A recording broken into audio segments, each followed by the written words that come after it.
Hey guys, welcome back to Homestead Prepping and Survival. So I just want to do a quick video and talk about a couple of things. One is communications when everything goes down, or at least, should I say, staying in the know when everything goes down. So I'm going through some of my stuff, and I've had this old thing out in my camper for years and neglected it. But as you see, it's got the old, had a black and white TV. It's got weather radio built into it, so you can get that, and that will be up when everything else fails, or at least be up longer, just because it's emergency frequencies. It's also got, like I say, the television, but it's got FM radio in it. The flashlight actually comes out, and it's got a battery pack of its own, so that you can, you know, use the light if you need to. And it's got little fluorescent lights over on this side that you can take out and turn on, and you know, one or two lights, you can choose either one. Pretty cool little deal. I've had it for a very long time and neglected it when I shouldn't have. But anyway, got it out yesterday and decided I was going to tinker with it and test it, and I had forgotten about how cool it actually was. But so weather radio with a backup power of some sort, whether it's batteries in or rechargeable or what, will come in handy when telephones don't work and regular radio and TVs and stuff don't work. You know, that weather alert station is going to be broadcasting your emergency alert. So if you want to be able to keep up with propaganda or legitimate news, that's probably going to be a good way to do it. So let me set that down there. So another thing that I want to talk about is lighting. So what if your power went out and you didn't have a way to light up your property or your house at night? You know, go back 50, 60, 70 years ago, people used oil lamps, and that was their main source of light. And you know, they went to bed right around dark because they didn't want to burn that oil that was so hard to come by. And they got up early and, you know, conserved that way. So I've actually got one here, and you can see it's a little bit dusty, but these things, I put some fuel in it yesterday, getting ready for today's video. And you know, you can buy this stuff really cheap from Walmart or any, you know, big box store. And I've got a few other little hurricane lamps up there. And I've got a buddy that's a blacksmith, and he's making me a thing that hangs on the wall with a mirror behind it to help reflect that light out from these lamps, especially those hurricane lamps, just for the simple fact that it'll help brighten the room without actually having more light in it. So let me turn it down a little bit so it'll quit smoking. And you know, that's what you used back in the days, and this stuff will last a long time, especially if you conserve it. And you can render your own oils and things from slaughtered animals that will work in this type of lamp, so you don't have to depend on kerosene or propane or gas or, you know, any of that stuff. So anyway, just something you think about. They're really inexpensive. Let me grab one more over here and I'm going to show you. I should have got it down ahead of time, but you know, these little hurricane lamps, Walmart, I don't know what they sell them for now because I've had these for years, but they used to be like $5. And they've got the wick in them, and they'll take this type lamp oil. And, you know, it's hard to beat something like this, especially when you slaughter an animal and you eat as much of it as you can, of course, because you don't want to waste it. But you render down some of that fentanyl and make your own oil to burn in these things. You know, that's going to be around a lot longer than the power grid and the modern things. So just think about it. When you're in those big box stores and you find some of these that are actually functional, not just decorative, it's not a bad investment for it. So, all right, the next thing would be, here in South Georgia, we don't get a lot of freezing cold temperatures. Usually no more than 3 to 5 nights per winter that gets down really freezing temps. Tonight it's forecasted to be down to 28 degrees. And of course there's other areas in Georgia and further north that are getting really, really cold temperatures. But we need to really try to have some kind of emergency backup for if power was to go out. And yeah, I've got backups and stuff, but that's not what I'm talking about. You know, you need a backup for your backup. There's an old saying in prepping is 2 is 1 and 1 is none. In other words, if you've only got one way to start a fire and that way fails, you don't have a fire.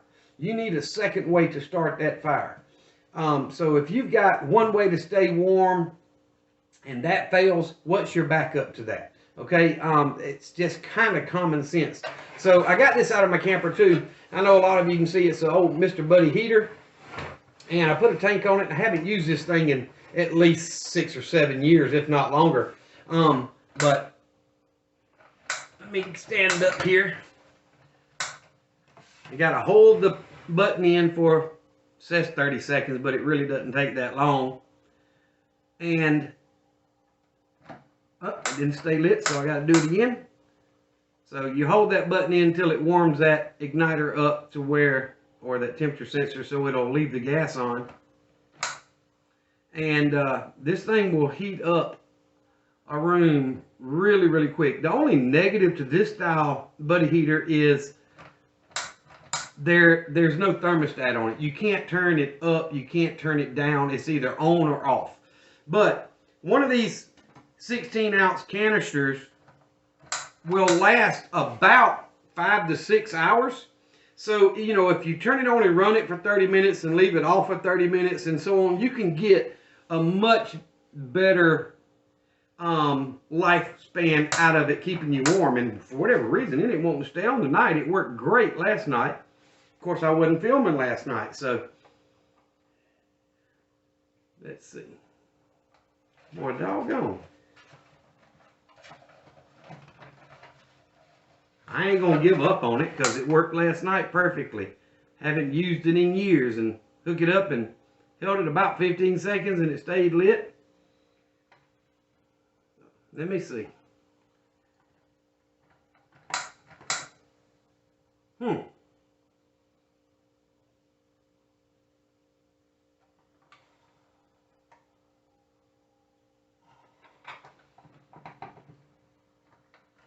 It's definitely not want to stay lit.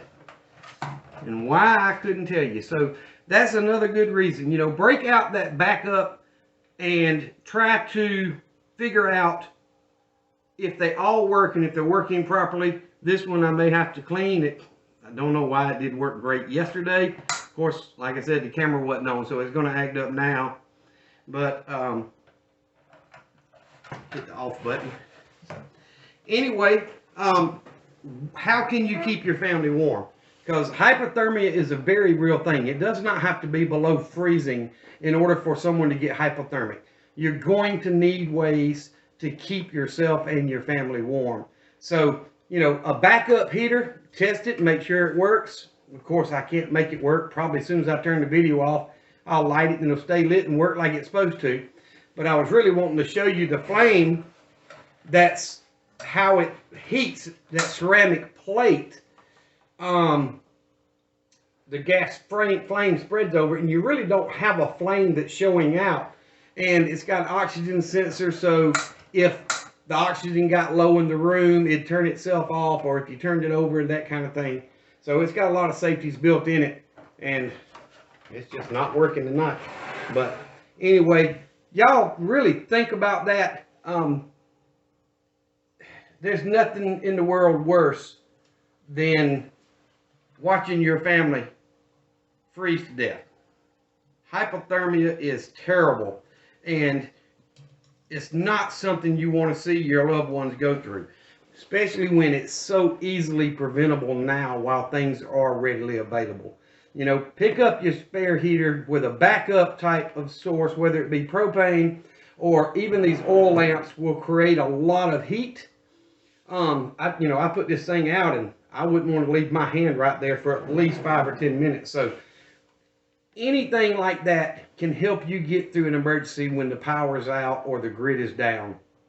But anyway, guys, I just wanted to kind of touch base with you. I know the temperatures are changing for us people in South Georgia, where it's typically warm all the time or hot. honestly, my biggest concern is cooling off in the heat of the summer because it lasts so long down here.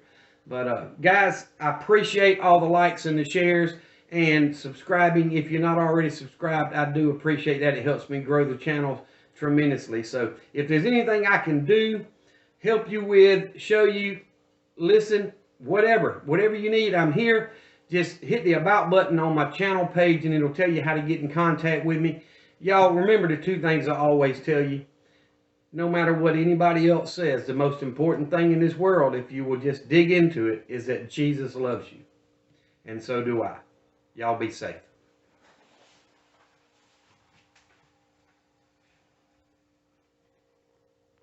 All right, guys.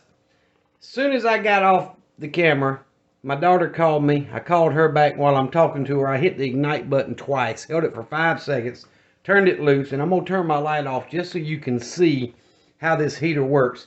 Just because of the simple fact, it wouldn't work when I wanted it to. So, but now the light's off, and all you see is that. So you see how the ceramic plate, it doesn't really have anything but the pilot light down there at the bottom, and then the flame kind of spreads across that ceramic disc, and that's where all your heat comes from. But anyway, I wanted to show you it does work. I wasn't lying to you. But guys, think about it.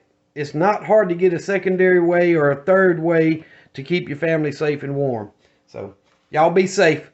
Appreciate you.